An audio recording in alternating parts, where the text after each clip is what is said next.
When darkness casts its many shadows pent upon our civil land divided, let blood for blood defend these principles. The universal force of nature in all things cleaves the course of history. Likewise, there is in all just human intercourse the spirit of liberty that is a manifestation of the divine.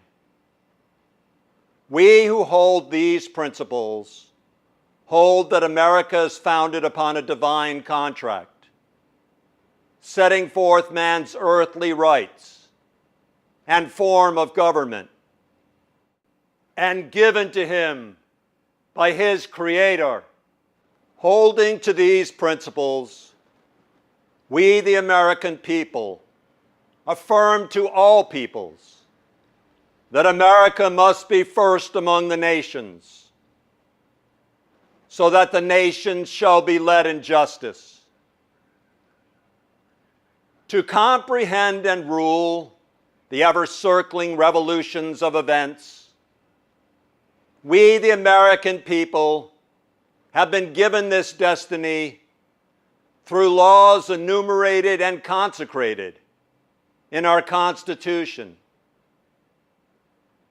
Against the brutal and abiding tyranny in man's nature, man's history shows that from age to age, man's nature is the same. And against the brutal chaos in the universe, these principles, by providence decreed for our consent, will yet prevail. Compelling laws conceived within our Constitution to bring forth order out of chaos and justice out of tyranny. In proof of this, 10,000 years of mankind's stay on earth had ebbed and passed away in tyranny before our fathers established justice and government upon the testament of this forewritten word.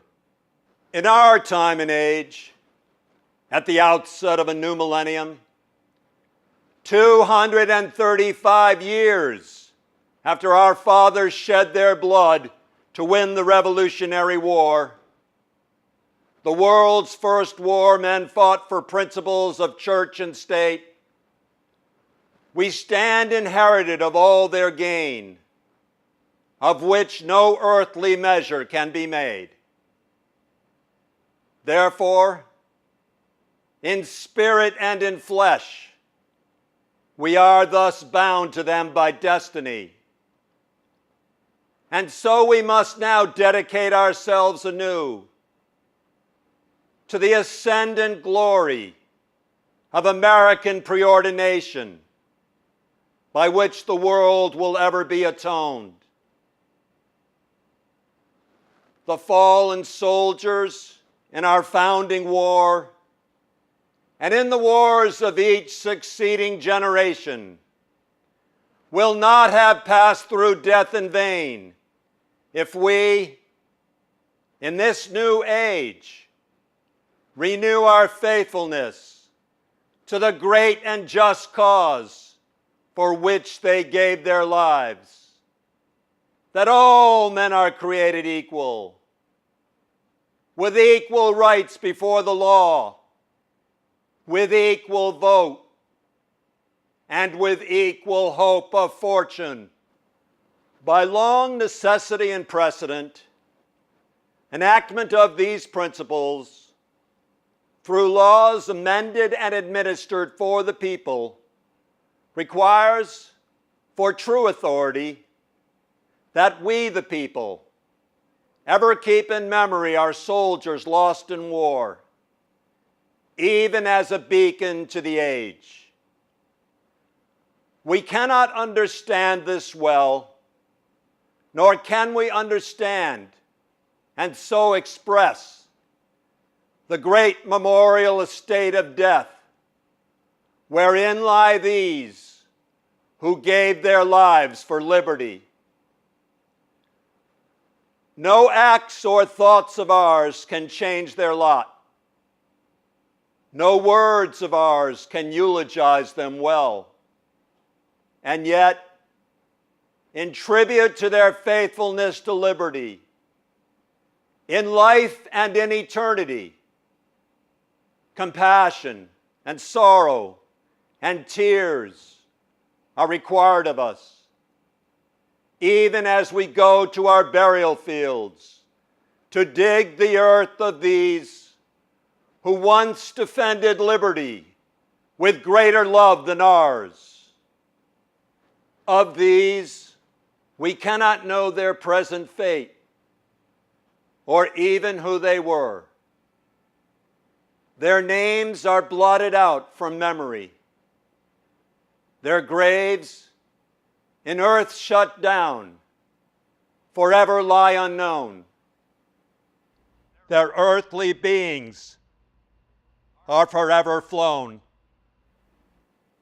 Their souls, we pray, are with their God. May God defend their souls forever, and on earth defend our hard-won liberty, for which they gave their lives, for which we must give our lives, if destiny requires our lives. Save that we shall remember these, the rise of liberty shall not avail the world a greater and a nobler life. Save that we shall remember these, the world shall not envision that the strength of liberty lies in the hopes of those it governs. Save that we ever keep in memory our soldiers lost in war. Our liberty will fail its coming test. And so, my good Americans, I say to you, dwell not perpetually upon the fault you find in others, but rather dwell in faithful discipline upon the hope that first dreamed liberty in ancient Greece and Western history's great testament of blood shed for that cause from age to age, and rise in reverent salute to our dear soldiers lost in wars, defending Western hope.